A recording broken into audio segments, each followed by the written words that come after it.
Shalom jemaat yang dikasihi oleh Tuhan. Kembali kita mengucap syukur pada pagi hari ini kita boleh kembali dikumpulkan di tempat ini. Kita akan bersama-sama memuji, memuliakan dan mendengarkan firman Tuhan lewat ibadah kita pada pagi hari ini. Dengarkanlah panggilan ibadah yang saya ambil dari Mazmur pasal 96 ayat yang ke-8 hingga ayat yang ke-9. Sujudlah menyembah kepada Tuhan dengan berhiaskan kekudusan. Gemetarlah di hadapannya, hai segenap bumi. Mari bersama kita tundukkan kepala kita akan menundukkan hati dan pikiran kita. Kita akan masuk ke dalam saat teduh.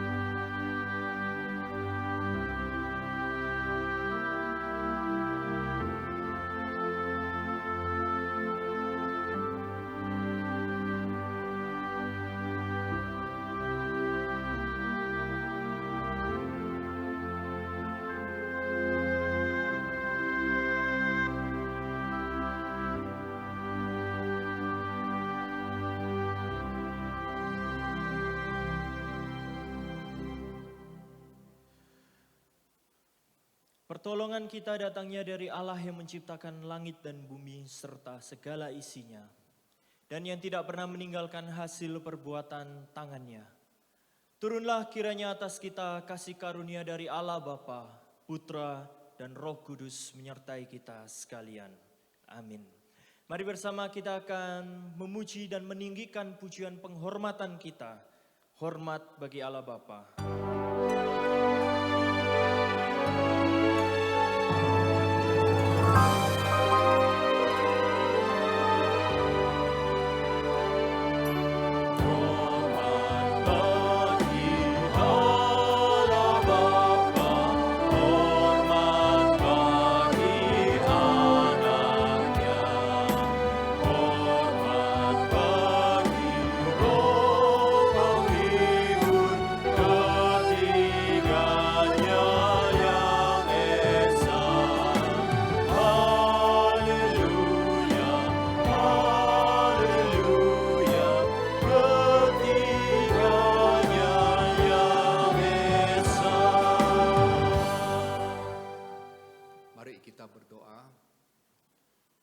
Terpujilah Engkau ya Tuhan, Allah pencipta langit dan bumi, Allah yang sudah berkarya di dalam keselamatan untuk menyelamatkan kami, dan juga Allah yang tinggal dalam hati kami, memimpin hidup kami, sehingga hidup kami boleh berkenang di hati Tuhan.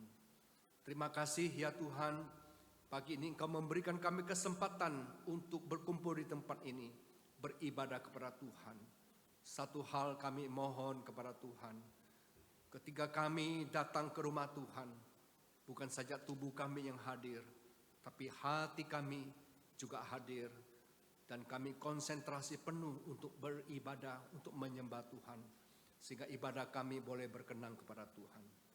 Kuduskan kami ya Tuhan, segala dosa yang menguasai kami, yang mencengkeramkan kami, dalam nama Tuhan Yesus kami mohon Engkau patahkan semuanya ya Bapa.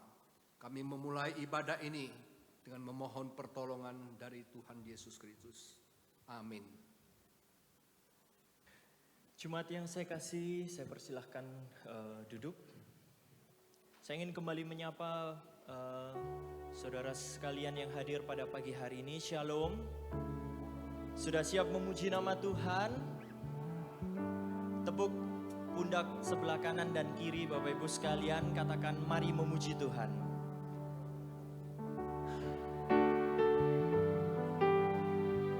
Mari bersama kita akan pujikan pujian, kita mempersiapkan hati dan pikiran kita masuk ke dalam rumah Tuhan.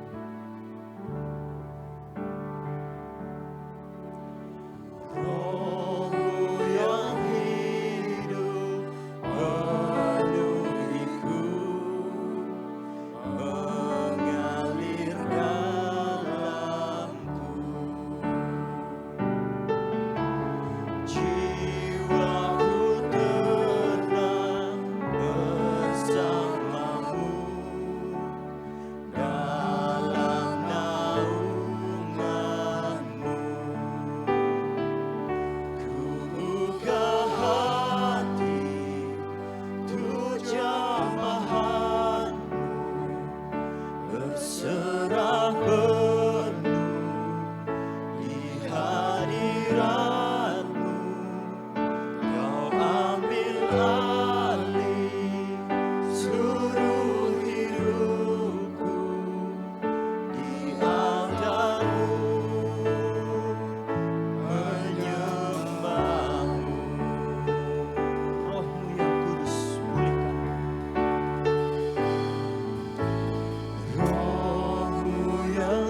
Mari semua kita bangkit berdiri. Let us come and praise Him. Come and worship. Come and praise Him. Come and magnify our God. Come and worship.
Berikan kemuliaan bagi nama Tuhan kita. Jemaat silakan duduk.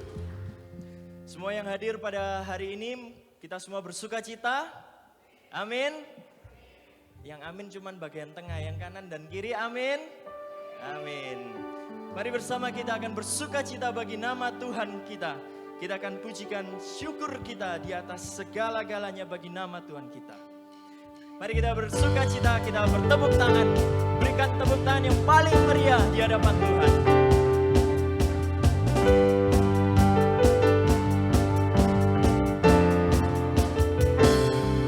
Pujian syukurku ku naikkan bagimu, kasih dan rahmatmu tercurah bagiku. Hidup bersamamu, ikut kehendakmu,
Puji Tuhan kita punya pemimpin nyanyi yang semangat sekali itu ya. Ini kelihatan banyak makan ginseng gitu ya. Jadi kuat sekali badannya itu ya. Beda sama kita ini yang sudah tua, sudah disuruh berdiri, duduk, berdiri, duduk. Lama sudah loyo saudara ya. Dia tambah semangat gitu ya. Tapi itulah ibadah model sekarang ya. Dia berdiri terus. Saya tuh kalau ibadah diundang gereja yang model-model agak sedikit GBI itu ya, aku tidak kuat saudara. Karena apa? Sepanjang nyanyi itu berdiri terus. Nah nanti mereka duduk, saya berdiri lagi saudara itu ya. Jadi kadang-kadang saya curi, saya duduk dulu ya. Nah, mereka berdiri, saya berdiri lagi, duduk berdiri itu ya. Tapi di sini ya lumayan lah ya. Kita punya anak muda yang semangat. Puji Tuhan, betul saudara ya? Ya, puji Tuhan ya. Ayo mari kita berdoa ya. Ya Tuhan yang di surga, terima kasih untuk puji-pujian yang sudah kami naikkan. Kiranya apa yang kami naikkan boleh berkenang di hati Tuhan dan menjadi kesukaan hati bagi Tuhan. Sekarang kami akan mendengar firman-Mu ya Tuhan. Pakailah hamba-Mu yang sederhana ini. Berikan dia hikmat, berikan dia kuasa, berikan dia kemampuan untuk mengutarakan apa yang sudah dia siapkan. Terima kasih. Dalam nama Tuhan Yesus kami berdoa. Amin. Bapak Ibu sekalian, hari ini kita bersama-sama akan memikirkan firman Tuhan dengan tema tiada salib tanpa harga. Nah, untuk itu kita akan membaca Alkitab. Kita akan lihat dari Injil Lukas pasal 14 ayat 25 sampai 33. Lukas pasal 13 ayat 25 sampai 33. Saya akan bacakan untuk jemaat sekalian. Pada satu kali banyak orang berduyun-duyun mengikuti Yesus dalam perjalanannya. Sambil berpaling ia berkata kepada mereka, "Jikalau seorang datang kepadaku dan tidak membenci bapaknya, ibunya, istrinya, anak-anaknya, saudara-saudaranya laki atau perempuan, bahkan nyawanya sendiri, ia tidak dapat menjadi muridku. Barang siapa tidak memikul salibnya dan mengikut aku, ia tidak dapat menjadi muridku. Sebab siapakah di antara kamu yang kalau mau mendirikan sebuah menara, tidak duduk dahulu membuat anggaran biayanya, kalau cukup uangnya untuk menyelesaikan pekerjaan itu. Supaya jikalau ia sudah meletakkan dasarnya dan tidak dapat menyelesaikannya, jangan-jangan semua orang melihatnya mengejek dia sambil berkata, orang itu mulai mendirikan tetapi ia tidak sanggup menyelesaikannya. Atau raja manakah yang kalau mau pergi berperang melawan raja lain tidak duduk dahulu untuk mempertimbangkan apakah dengan 10.000 orang ia sanggup menghadapi lawan yang mendatanginya dengan 20.000 orang. Jikalau tidak, ia akan mengirim utusan selama musuh itu masih jauh untuk menaikkan syarat-syarat perdamaian. Demikian pula lah tiap-tiap orang di antara kamu yang tidak melepaskan dirinya dari segala miliknya tidak dapat menjadi muridku." Sampai di sini pembacaan firman Tuhan.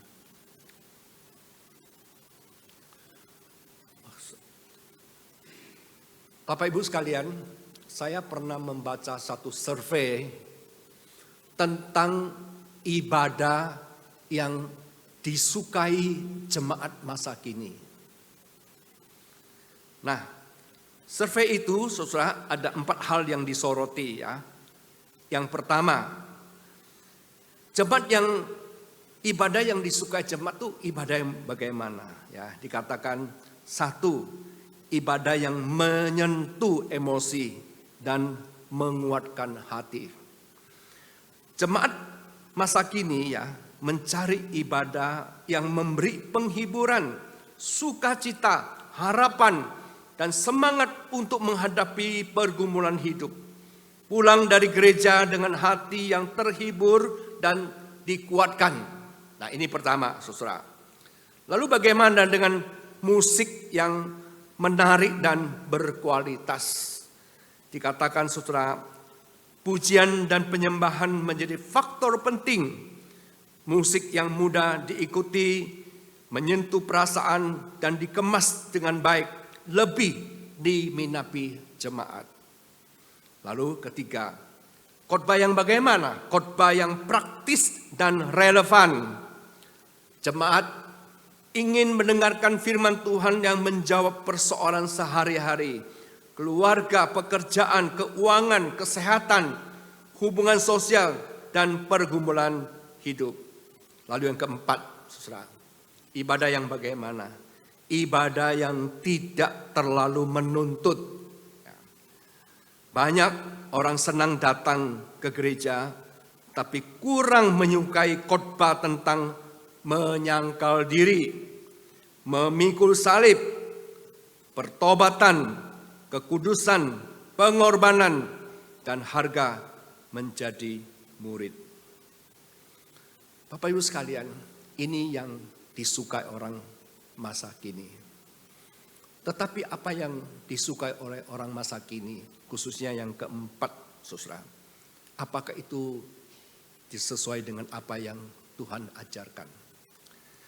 Di dalam Lukas pasal 14 ya, khususnya ayat 25 dikatakan, pada suatu kali banyak orang berduyun-duyun mengikut Yesus dalam perjalanannya. Kenapa banyak orang berduyun-duyun? Karena orang-orang ini sudah makan roti yang Yesus adakan. Karena orang ini mungkin mengalami kesembuhan yang Yesus lakukan. Mungkin orang-orang ini adalah orang yang sudah diusir ya, setan dari dirinya. Macam-macam saudara ya. Nah saudara, mereka datang mencari Yesus ya. Yesus tidak senang, puji Tuhan, ayo cari masa lagi yang lebih banyak lagi ya, cari lagi. Enggak. Yesus kemudian berkata, sambil berpaling ia berkata kepada mereka. Jadi saudara, Yesus bukan cari masa, tapi dia cari murid. Ya. Murid yang bagaimana? Murid yang rela membayar harga untuk mengikutinya. Nah sekarang pertanyaannya, harga apakah yang harus dibayar oleh seorang murid Kristus? Saudara kalau mau jadi murid Yesus, saya kalau menjadi murid Tuhan Yesus, ada harga yang harus dibayar. Nah dari pembacaan kita, saudara-saudara, ada 3 harga yang Tuhan Yesus ingin kita bayar. Yang pertama, saudara, Tuhan Yesus ingin menempatkan Kristus yang terutama di atas hubungan yang lain. Di dalam Lukas pasal 14 ayat 26, mari kita baca bersama-sama 1, 2, 3. Jikalau seorang datang kepadaku dan ia tidak membenci bapaknya, ibunya, istrinya, anak-anaknya, saudara-saudara laki-laki dan perempuan, bahkan nyawanya sendiri, ia tidak dapat menjadi muridku. Saudara, kalau kita mendengar kata membenci, saudara ya, itu seperti agak kontradiksi dengan hukum kelima, di mana dikatakan hormatilah ayah dan ibumu. Betul tak, saudara? Kok di sini membenci, saudara? Apa artinya di sini, saudara?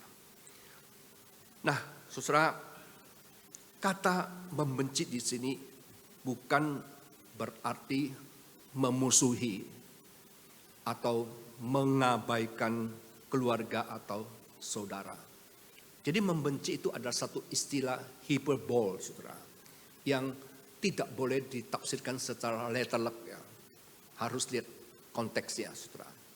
Jadi saudara, di dalam bahasa Ibrani atau di dalam cara berpikir orang Yahudi, kata membenci itu seringkali dipakai sebagai ungkapan perbandingan ya, yang berarti mengasihi lebih sedikit. Tuhan Yesus ingin kita mengasihi orang tua kita, saudara kita, istri kita, siapapun saudara, harus lebih sedikit dibandingkan dengan Tuhan Yesus. Atau menempati prioritas kedua. Kalau Kristus harus prioritas pertama, kalau yang lain semua harus prioritas yang kedua. Jadi saudara-saudara, seorang murid Kristus harus mengasihi Kristus lebih daripada siapapun, lebih daripada apapun, bahkan lebih daripada nyawanya sendiri, saudara. Saudara, membenci di sini bukan berarti memiliki perasaan negatif, ya saudara. Benci di dalam arti hurufiah bukan, saudara. Melainkan kita harus menempatkan Kristus sebagai yang terutama di atas semua hubungan dan kepentingan lainnya. Itulah harga seorang murid. Ya. Saudara, kalau satu waktu ya, misalnya ada anggota keluarga yang meninggal ya, apa itu papa mama, mungkin saudara-saudara papa mama itu orang yang kaya misalnya, dan mereka belum percaya Tuhan. Dan pada waktu penutupan peti ya, jadi mereka pakai adat. Lalu saudara orang Kristen, mereka kemudian memaksa saudara harus mengikuti adat. Ikut atau tidak? Ada orang Kristen yang saya heran, bertahun-tahun jadi orang Kristen. Ikut adat, saudara. Misalnya merangkak, ya, mulutnya komat kami, dan apa. Nah, saudara, itu satu hal yang harus kita gumulkan sungguh-sungguh. Apakah patut? Misalnya ke kuburan, ya, lalu mulutnya komat kami di depan kuburan, boleh atau tidak, saudara? Nah, itu harus kita gumulkan bersama-sama. Saudara-saudara, pada awal abad 20 ya, ada seorang anak Tuhan ya yang bernama Eric Liddell, saudara. Eric Liddell ini dia adalah pelari jarak dekat ya. Dia adalah juara ya, lari 100 meter. Namanya sangat terkenal sekali. Saudara, dia kalau berlari ya, dia mengatakan not for crowds, not for country, not for fame, not for glory, bukan. Tapi he ran for God. Dia berlari untuk Tuhan. Saudara. Maka apa yang terjadi, saudara-saudara? Satu kali ya, Eric Liddell ini dia ikut lari Olimpiade 100 meter dan pada umumnya orang prediksi dia pasti bisa dapat medali emas, saudara. Nah, saudara, pada tahun 1924 itu dia ikut dan apa yang terjadi? Babak penyisihan 100 meter itu jatuh hari Minggu. Lalu Eric Liddell bilang gini sama manajernya, Tuan, sorry sekali ya, saya tidak bisa ikut lari 100 meter. Loh, kenapa? Karena jatuh hari Minggu.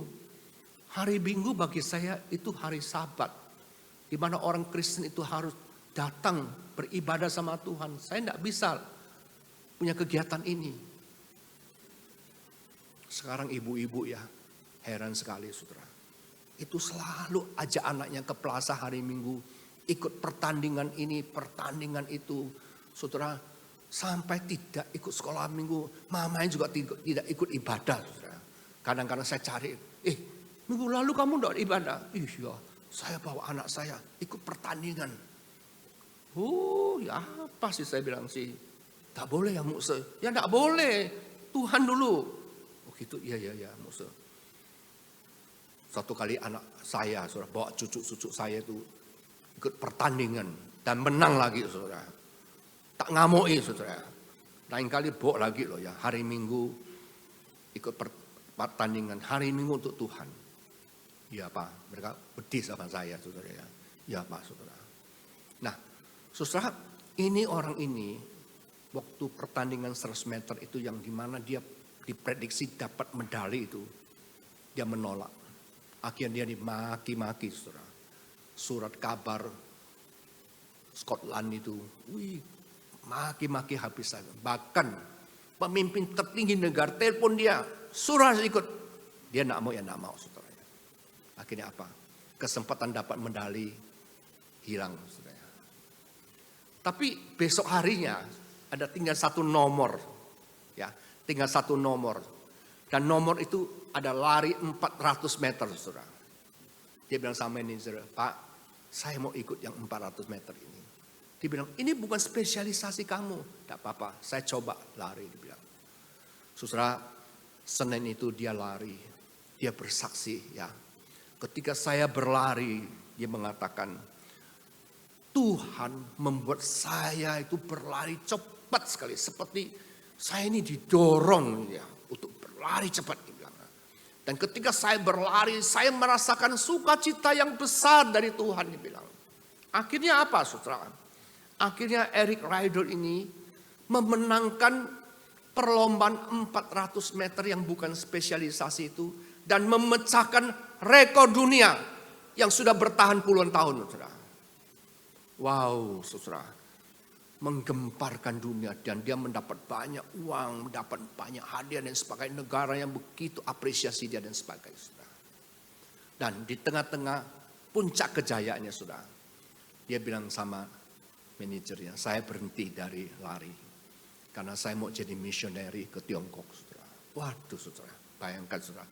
Orang yang sedang ada di puncak-puncaknya, dapat uang begitu gampang dan sebagainya, bilang aku mau quit. Aku mau jadi misioneri ke Tiongkok. Lalu dia melayani di Tiongkok, saudara. Nah, berapa lama kemudian, lalu dia ditangkap, ya, dimasukkan kamp penyiksaan, saudara. Di mana, saudara-saudara, di situ sungguh kasihan sekali, ya, tempatnya kurang makanan, kedinginan, penyakit dan sebagainya. Akhirnya pada tahun 1945 Eric Rider meninggal dunia, saudara. Saudaraku yang terkasih, kita tidak pahami, ya, kenapa seorang yang sebetulnya bisa hidup sangat enak, tapi dia memilih mati di penjara. Kita tidak tahu. Tetapi yang jelas, saudara, dia sudah menyatakan cintanya, kasihnya, yang terutama kepada Tuhan terlebih dahulu. Karena Tuhan maunya demikian, maka dia taat melakukan ini. Memang Tuhan tidak memimpin kita semua seperti begitu. Amin, saudara-saudara. Tetapi dia ingin kita harus menempatkan dia di atas semua hubungan yang lain. Semua kepentingan yang lain. Dia harus yang menjadi utama di dalam hidup kita, saudara. Ya. Saudara, yang kedua, harga yang harus kita bayar ketika kita mengikut Yesus. Yaitu apa? Bersedia menderita karena Kristus. Mari kita baca Lukas pasal 14 ayat 27 bersama-sama. 1, 2, 3. Barang siapa tidak memikul salibnya dan mengikut aku, ia tidak dapat menjadi muridku. Saudara, pada zaman dulu, ya, beda dengan zaman sekarang. Orang pakai salib itu, salibnya ada dibuat dari diamond, dari intan, dari mana, untuk perhiasan. Gitu ya. Zaman dulu, saudara, salib itu adalah simbol pelecehan, simbol hukuman, simbol eksekusi. Penjahat yang memikul salib, saudara, itu dia pasti akan dibunuh di atas kayu salib itu. Dia akan sangat menderita sekali. Jadi, saudaraku terkasih, orang yang memikul salib itu berarti apa? Saudara, berarti apa? Artinya dia harus betul-betul rela membayar harga dan mengikut dia dengan sungguh-sungguh. Rela membayar harga, mau ikut Tuhan dengan sungguh-sungguh. Dengan kata lain, seorang yang memikul salib berarti dia bersedia menderita karena Kristus. Dengan iman, saudara-saudaraku yang terkasih ya, dengan iman kepada Kristus, dia siap menghadapi penolakan, ejekan, dan kesulitan. Seorang yang memikul salib berarti saudara dia bersedia taat sampai akhir. Tetap setia kepada Kristus meski harus membayar harga yang mahal. Bahkan nyawa sendiri dia rela membayarnya, saudara. Saudara-saudara, sungguh ya, memikul salib itu tidak gampang. Saudara. Memikul salib itu jangan hanya di mulut, tapi betul-betul harus dilaksanakan. Bersedia membayar harga sebagai murid Kristus Yesus. Satu kali ya, Jepang masuk ke Korea, saudara. Jepang itu beragama Shintoisme. Dan ketika mereka masuk ke Korea itu, Jepang ini sangat membenci kekristenan. Jadi setiap minggu ketika gereja sedang ibadah, mereka masuk ke ruang ibadah, saudara. Lalu ngaco, saudara. Mereka bisa naik ke podium, pendeta ditarik turun, saudara. Lalu disuruh nyangkal Kristus, lalu jemaatnya, saudara, direndahkan dan sebagainya. Jadi banyak gereja yang diperlakukan demikian ya. Akhirnya ada satu pendeta ya, dia membawa jemaatnya meninggalkan kota ya, dia masuk ke hutan, saudara. Dan di situ mereka hidup seperti satu kelompok masyarakat kecil, saudara. Mereka beribadah di situ, meneliti Alkitab di situ, saudara. Mereka hidup sederhana sekali. Saudara. Nah, kelompok ini melewati waktu satu bulan sampai tiba musim dingin ya. Nah, kalau sudah musim dingin, saudara, salju itu bisa turun gitu ya. Nah, satu hari ya, salju itu turun lebat sekali dan menutupi ya pemandangan yang ada. Jadi waktu pendeta itu bangun pagi itu pas hari Minggu, dia harus memimpin ibadah, tapi dia bingung ya, mau pergi ke tempat untuk memimpin ibadah, jalan yang mana, saudara ya. Dia juga tidak bawa kompas atau apa, saudara ya. Tapi sebagai hamba Tuhan, dia sudah bilang, aku rela memikul salib. Dia terjang, saudara, dia berangkat. Tapi ketika dia berangkat, makin jalan, saudara, makin tidak tahu harus kemana. Makin jalan, makin tidak tahu harus kemana. Akhirnya dia keliling-keliling sampai sore. Dia capek sekali dan dia lapar sekali, saudara. Lalu sampai kemudian agak malam ya, dia sudah tidak kuat jalan. Dan ketika dia tidak kuat jalan itu, dia berdoa kepada Tuhan ya, demikian ya. Tuhan Yesus, hidup dan matiku ada di tangan-Mu. Kuserahkan diriku kepadamu. Aku percaya pada janji-Mu untuk menjaga dan melindungiku. Aku tidak sanggup berbuat apa-apa selain berbaring di atas salju dan tidur. Datanglah dan selimutilah aku. Lindungilah aku sepanjang malam ini ya Tuhan. Lalu dia tidur. Saudara, lihat pendeta ini tidur di atas salju. Kira-kira kalau besok pagi bangun jadi apa, saudara? Hah? Kaku semua, mati, saudara ya. Tapi dia tidak peduli karena dia sudah terlalu capek. Dia cuma percaya Tuhan akan melindungi dia. Lalu dia tidur, saudara. Nah, besok pagi dia bangun, saudara. Dia kaget sekali, saudara. Karena di sampingnya itu ada seekor harimau besar, ya. Seekor harimau besar. Dan harimau ini tidak makan dia, saudara ya. Kalau harimau yang buas, waktu dia lihat pendeta, langsung lidahnya keluar, saudara. Daging tenderloin, dia bilang itu ya. Langsung dilahap sama dia, saudara. Tapi harimau ini mulutnya dikatuk sama Tuhan, saudara. Dan dia tidur di sebelah bapak pendeta itu. Dan dia mengalirkan hawa hangat kepada bapak pendeta. Sehingga Pak Pendeta itu tubuhnya tidak membeku, saudara ya. Nah, ini mujizat. saudaraku yang terkasih. Ya. Dia ikut Yesus, dia menderita bagi Kristus. Kristus menghibur dia dengan kejadian seperti itu. Saudara-saudaraku yang terkasih, setiap orang yang rela mengikut Yesus, saudara, rela memikul salib, dia tidak pernah akan dikecewakan oleh Tuhan. Banyak orang kalau ke rumah saya ya, rumah saya tidak bagus. Sandy pernah pergi ya. Tapi bagi seorang pendeta emeritasi, rumah saya itu sudah lumayan lah. Ya. Mereka tanya, Pak William, kok bisa sih beli rumah sebagus ini? Ya. Padahal saya pikir ya biasa-biasa. Ya. Kok saudara mau penasaran, silakan datang ke rumah saya. Rumah saya di Kertajaya Indah Regency A57. Dulu waktu saya baru menikah, saya tanya istri saya, nanti kalau kamu mau beli rumah, kamu mau beli rumah di mana? Saya pikir dia pikir akan beli rumah di tempat mana yang jauh. Ya. Enggak, saya mau beli rumah di Kertajaya. Dia bilang, hah? Kertajaya? Kertajaya apa? Terus terserah, mau Kertajaya, kok ada Kertajayanya. Saya bilang, istri saya ini tidak tahu diri. Bilang, gaji gua cuma berapa itu ya, dia mau beli rumah di Kertajaya.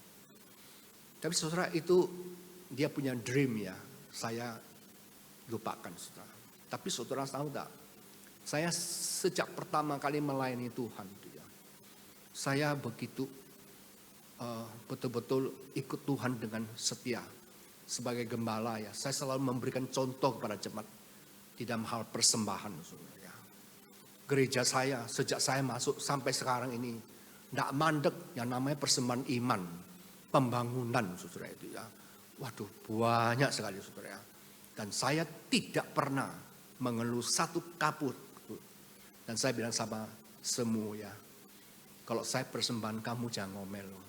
Karena ini adalah hubungan saya sama Tuhan.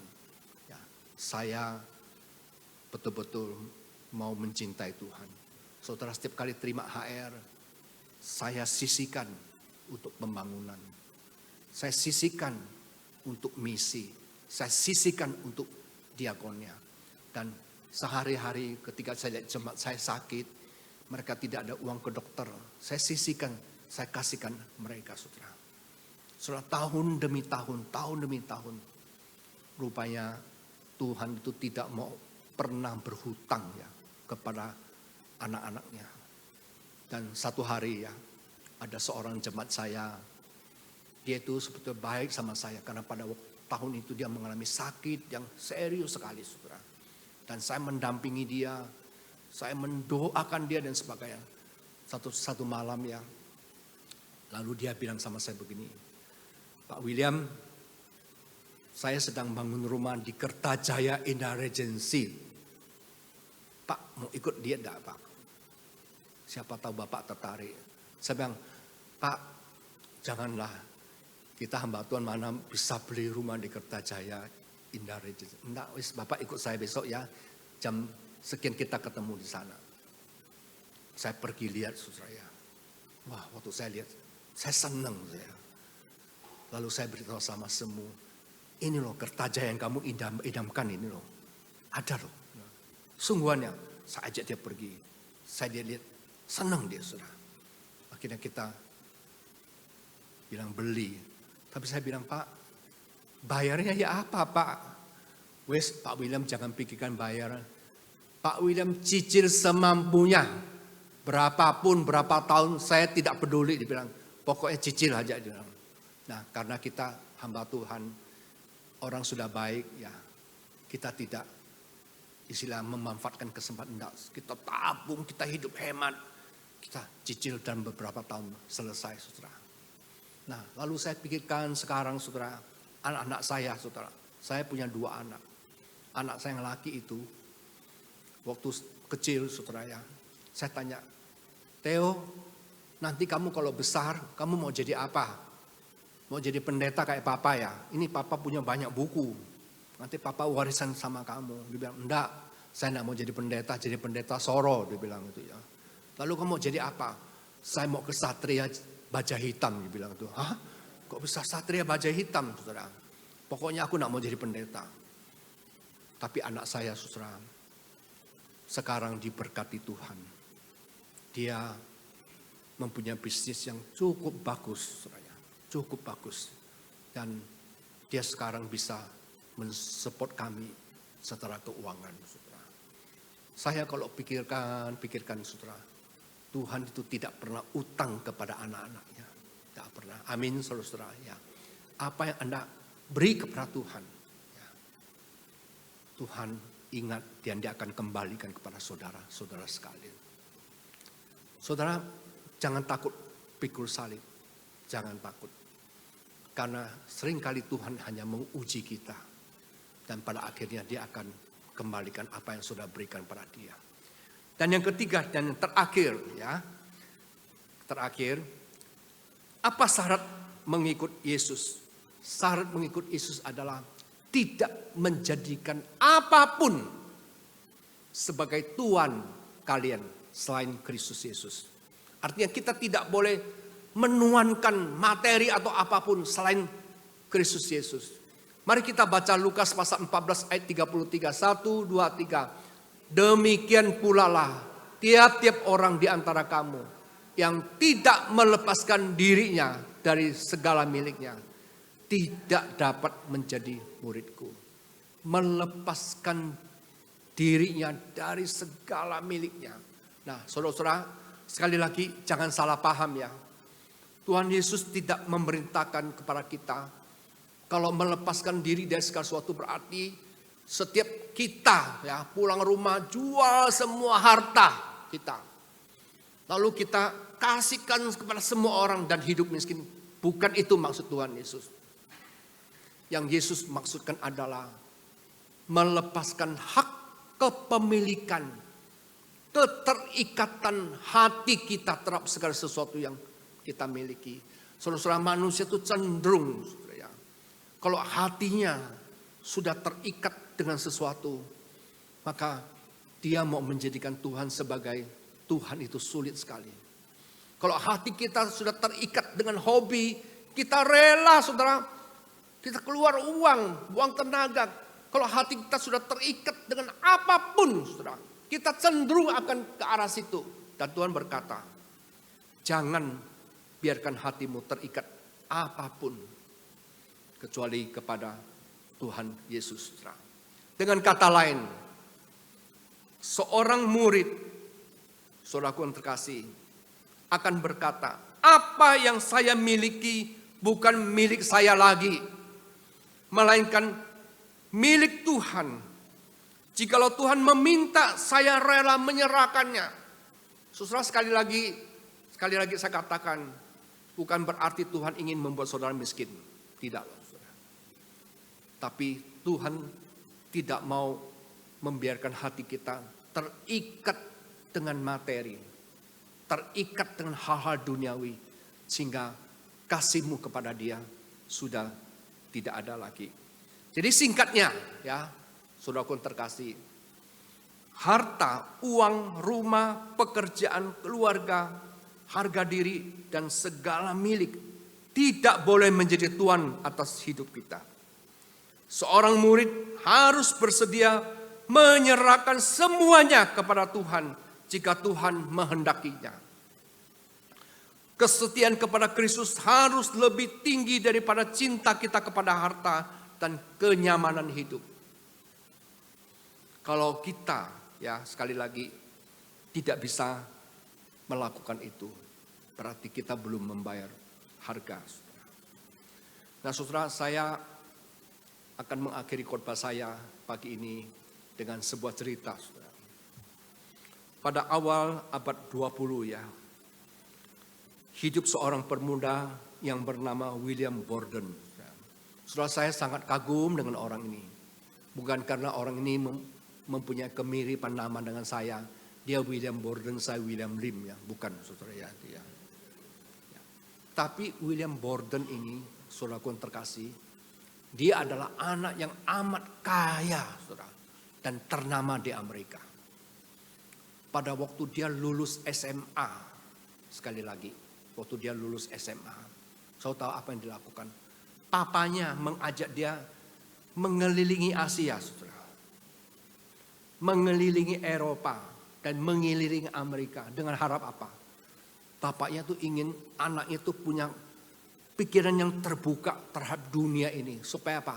Lain kali kalau dia menggantikan papanya, dia punya satu konsep yang bagus bagaimana mengelola bisnisnya. Itu harapan dia. Maka setelah keliling Asia, keliling Eropa, keliling Amerika, Bapak tanya sama dia, "Nah, kamu belajar apa selama keliling Asia, Eropa, dan Amerika?" Terus dia bilang gini, "Pak, hati saya sangat tergerak dengan orang-orang yang ada di India," dia bilang. "Saya mau jadi misioneri, Pak." "Ah, jadi misioneri? Loh, Papa ajak kamu tuh supaya nanti kamu bisa gantikan Papa. Kok jadi misioneri?" Enggak bisa. Kamu sekarang sekolah lagi," dia bilang. Lalu disekolahkan di Universitas Yale, lulus dengan cum laude. Lalu setelah lulus, Papa bilang, "Siap gantikan Papa?" "No, Pak, saya tetap mau jadi misioneri." Terus Papa bilang gini, "Kamu nih anak tunggalnya Papa loh. Kalau kamu tidak, berarti seluruh harta Papa akan jatuh kepada sepupu kamu loh. Karena dia adalah hubungan darah terdekat." Dia bilang, "Tidak apa-apa." Maka dia menulis di dalam Alkitabnya satu perkataan, "No reserve." Artinya tidak tinggalkan apa-apa. Tidak miliki apa-apa. Nah, lalu dia sekolah, dia masuk seminari Princeton, dia lulus juga cum laude, saudara. Lalu kemudian saudara, Papa tanya lagi, "Kamu serius ya? Kamu gak mau teruskan bisnis Papa? Kalau kamu gak mau, keponakanmu yang sepupumu yang teruskan." "Gak apa-apa. Sungguh tidak apa-apa." Lalu dia tulis di Alkitabnya, "No retreats." Tidak mundur. Ya. Akhirnya dia berangkat ke Cungkok ya. Saudara, sebelum ke India di Cungkok. Tahu-tahu saudaraku yang terkasih, di sana dia kena penyakit. Lalu saudara kena penyakit, mati. Usia 25 tahun, saudara. Waduh, berita kematian ini menggemparkan seluruh dunia, saudara. Menggemparkan seluruh dunia. Bahkan waktu dibawa ke Amerika, saudara ya. Ketika malam penghiburan itu, pendeta itu kemudian menemukan Alkitabnya, menemukan 3 kata ini. Artinya saudara, ketika pemuda ini sakit dan hampir mati, dia menulis kata yang ketiga, "No regrets." Tidak menyesal, saudara. No reserve. Tanpa persediaan tidak apa-apa. Tanpa kekayaan tidak apa-apa. No retreats. Tidak mundur lagi. Dan sekarang terakhir, no regrets. Tidak menyesal sama sekali. Nah, waktu pendeta mengkhotbahkan 3 kalimat ini, saudara. Ada banyak pemuda yang bertobat. Dan mereka ingin jadi misioneri. Maka betullah Yesus katakan, kalau biji sesawi itu tidak jatuh ke tanah dan mati, dia tetap satu biji sesawi. Tapi kalau dia jatuh dan mati, dia akan tumbuh. Ya. Dia akan menjadi pohon yang besar dan burung-burung akan datang kepada dia di situ. Kematian William Borden ini membangkitkan banyak anak muda untuk percaya kepada Tuhan. Saudara, seseorang yang punya masa depan secara ekonomi hebat, tapi Tuhan pakai, saudara. Nah, saudara, pertanyaan terakhir, Pak William, kalau hari ini saya sudah membayar syarat saya sebagai murid Kristus, yaitu apa? Saya sudah menempatkan Kristus di atas segala sesuatu. Kristus sudah menjadi Tuhan dan Juru Selamatku. Saya sudah berkorban apapun. Saya tidak lagi membiarkan apapun mengikat hati saya. Saya semua lakukan itu. Lalu apa yang saya dapatkan? Ya. Apa yang saya dapatkan? Upah apa yang saya dapatkan? Saudara, di dalam Matius 19 ayat 29. Setiap orang yang karena namaku meninggalkan rumahnya, saudara laki-lakinya atau saudara perempuannya, ayahnya atau ibunya, anak-anaknya atau ladangnya, akan menerima kembali 100 kali lipat dan akan memperoleh hidup yang kekal. Saudara-saudara, apa arti 100 kali lipat? 100 kali lipat berarti Tuhan akan memberi berkat yang jauh lebih besar daripada yang sudah kita korbankan untuk Tuhan, saudara. Ada berkat yang berlipat-lipat dibandingkan apa yang kita berikan kepada Tuhan. Dan bukan itu saja, saudara. Dan berkat itu bisa di dalam hidup sekarang maupun di dalam hidup yang akan datang. Saudara, hari ini kalau saudara ingin mahkota, tapi sebelumnya harus ada pain dulu. No crown, no pain. Tidak ada. Tidak ada mahkota yang tidak ada penderitaan. Kalau hari ini saudara ingin menjadi orang Kristen yang merindukan mahkota, kita harus bayar harga dulu. Amin, saudara-saudara. Maka saudara, hari ini engkau menjadi apapun, ya, menjadi pelayan yang Tuhan, harus berani mengorbankan waktu. Kadang-kadang di pelayanan, saudara, ada orang yang ngomong tidak enak, nyinggung perasaan. Saudara harus mengorbankan perasaan. Ya. Seringkali saudara harus rapat majlis, lalu harus perjalanan bisnis. Saudara merasa, karena saya bisnis, saya harus mendahulukan dulu. Saya mengorbankan ini dulu. Maka saudaraku yang terkasih, apapun yang kita korbankan untuk Tuhan, tidak pernah sia-sia, saudara. Dan tidak akan terbuang percuma, tidak pernah, saudara. Semua itu nanti akan dikembalikan kepada kita. Mungkin di hidup sekarang, yang pasti di hidup yang akan datang. Mari kita berdoa.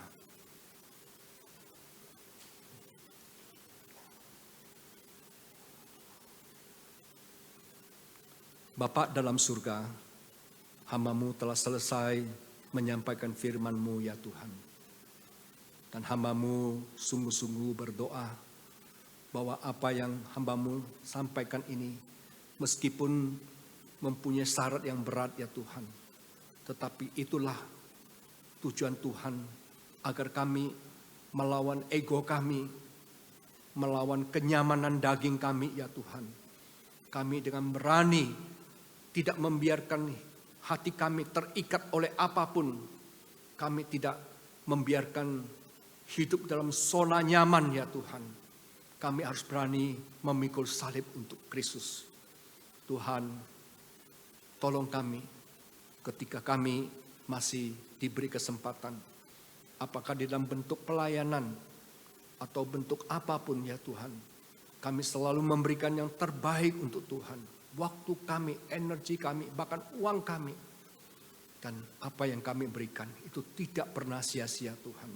Satu hari Tuhan akan kembalikan berlimpah-limpah. Terima kasih Tuhan, terima kasih. Hamba-Mu pada saat ini mendoakan jemaat Elion Rungkut ini. Hamba doakan di tengah-tengah suasana ekonomi yang tidak baik ya Tuhan. Bukalah pintu berkat-Mu bagi anak-anak-Mu. Tuhan, bila Engkau memelihara burung-burung di udara, Engkau juga memelihara bunga-bunga bakung di lembah. Kami lebih berharga daripada burung-burung di langit, bunga bakung di lembah. Kami adalah orang-orang yang sudah ditebus dengan darah Yesus Kristus. Oleh sebab itu Tuhan, cukupkan kebutuhan kami, berkati usaha kami ya Tuhan. Saat ini kami juga berdoa untuk negara, bangsa kami ya Tuhan. Engkau tahu bagaimana kondisi negara kami. Kami hanya mohon belas kasihan supaya pimpinan negara kami, baik itu presiden, wakil presiden, baik itu gubernur, baik itu bupati, baik itu wali kota, baik itu camat, baik itu RW, RT, sampai di pelosok-pelosok ya Tuhan. Mereka betul-betul dikasih integritas ya Tuhan, kredibilitas sungguh-sungguh untuk melaksanakan negara kami. Negara kami ini kaya sekali, diberi anugerah kelimpahan Tuhan. Tetapi banyak yang hidup dalam kemiskinan. Tuhan, kami berdoa bukan saja bagi kemiskinan untuk pengatasan kemiskinan jasmani. Tapi kami juga tahu banyak orang yang belum menerima Yesus Kristus sebagai juru selamat. Tuhan, biarlah gereja Tuhan digerakkan untuk pergi mengabarkan Injil. Karena kalau tidak ada mengabarkan Injil, bagaimana orang bisa mendengar Tuhan Yesus Kristus? Sekitar gereja ini Tuhan juga banyak orang yang belum percaya. Biarlah kita juga ada usaha bagaimana memenangkan mereka bagi Tuhan Yesus. Akhirnya kami mendoakan hamba-hamba Tuhan yang melayani di gereja. Para pengurus, para pekerja, Tuhan selalu memberkati dan melindungi mereka. Terima kasih Tuhan, terima kasih. Dengarkan doa kami. Dalam nama Tuhan Yesus kami berdoa. Amin. Yesus, Yesus, dengar doaku. Janganlah Tuhan lalui, berilah berkat-Mu. Mari kita bangkit berdiri. Kita akan mengiklarkan pengakuan iman rasuli dengan sungguh-sungguh. Saudara tidak perlu memejamkan mata, tapi berdiri tegak. Saudara, ini adalah pengakuan iman kita di hadapan Tuhan. Aku percaya kepada Allah, Bapa yang Maha Kuasa, Khalik langit dan bumi, dan kepada Yesus Kristus, anaknya yang tunggal Tuhan kita, yang dikandung dari Roh Kudus, lahir dari anak darah Maria, yang menderita sengsara di bawah pemerintahan Pontius Pilatus, disalibkan, mati dan dikuburkan, turun ke dalam kerajaan maut. Pada hari yang ketiga, bangkit pula dari antara orang mati, naik ke surga, duduk di sebelah kanan Allah, Bapa yang Maha Kuasa. Dan dari sana Ia akan datang untuk menghakimi orang yang hidup yang mati. Aku percaya kepada Roh Kudus, gereja yang kudus dan am, persekutuan orang kudus, pengampunan dosa, kebangkitan tubuh, dan hidup yang kekal. Amin. Silakan duduk.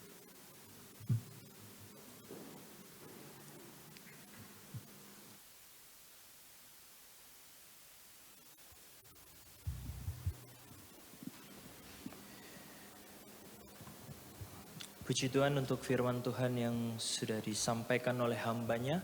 Kita semua yang hadir pada hari ini terberkati oleh firman-Nya. Oh, yang amin cuma satu orang, berarti Pak William bentar lagi mau khotbah lagi ya. Semua yang hadir terberkati semua oleh firman Tuhan. Amin ya. Sekarang tiba waktunya kita memberikan sebagian daripada apa yang sudah Tuhan berikan dalam hidup kita untuk memberkati gereja ini dan pekerjaan-pekerjaannya.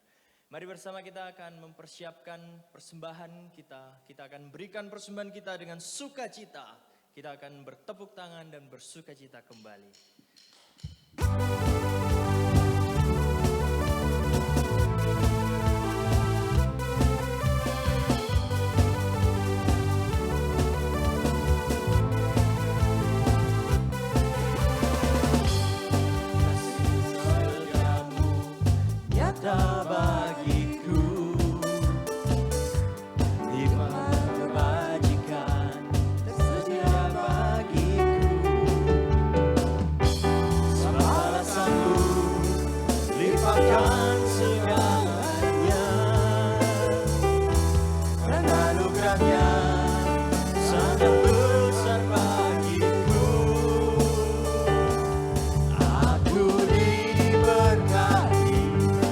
Aku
Sama-sama, sebab Allah sanggup. Sebab Allah sanggup limpahkan segalanya. Anugerahnya sangat besar bagiku. Aku diberkati, aku dilimpahi, karena Allah sanggup untuk menyediakan. Aku diberkati, aku dilimpahi, karena untuk menyediakan. Aku diberkati, aku dilimpahi, atas sempurna anugerah Tuhan bagiku.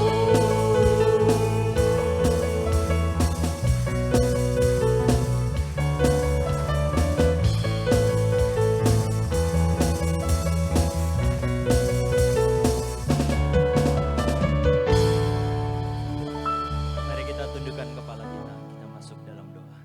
Tuhan, kami sungguh mengucap syukur ya Tuhan atas berkat, atas penyertaan dan juga segala yang Tuhan sudah berikan dalam hidup kami masing-masing ya Tuhan. Tuhan, kami bersyukur pada pagi hari ini Tuhan masih memberikan kami kesempatan, nafas kehidupan bagi kami. Untuk kami boleh bersama memuji dan memuliakan nama-Mu dalam kebaktian kami pada pagi hari ini ya Tuhan. Tuhan, kami juga mengucap syukur atas firman Tuhan dan juga kesempatan untuk kami boleh memberikan apa yang Tuhan sudah berikan bagi kehidupan kami. Tuhan, Kau pakai persembahan ini untuk kemuliaan nama-Mu dan untuk pekerjaan-pekerjaan-Mu di tempat ini. Terima kasih ya Bapa, kami serahkan semuanya hanya di dalam nama Tuhan Yesus Kristus. Semua yang percaya katakan amin. Kita akan mengakhiri ibadah kita pada siang hari ini. Kita akan pujikan doksologi dan doa berkat akan disampaikan oleh hambanya Pendeta William.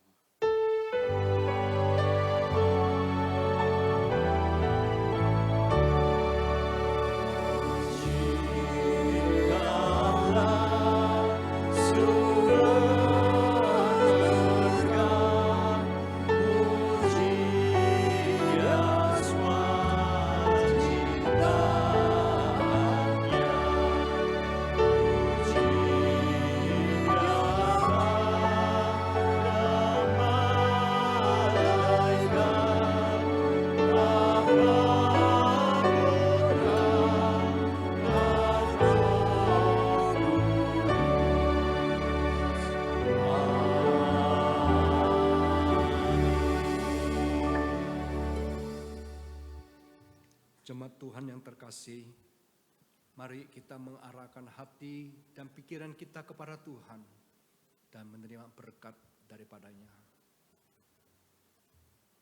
Tuhan memberkati engkau dan melindungi engkau. Tuhan menyinari engkau dengan wajah-Nya dan memberikan engkau kasih karunia. Tuhan menghadapkan wajah-Nya kepadamu dan memberikan engkau damai sejahtera. Mulai saat ini dan seterusnya, bahkan sampai selama-lamanya. Amin.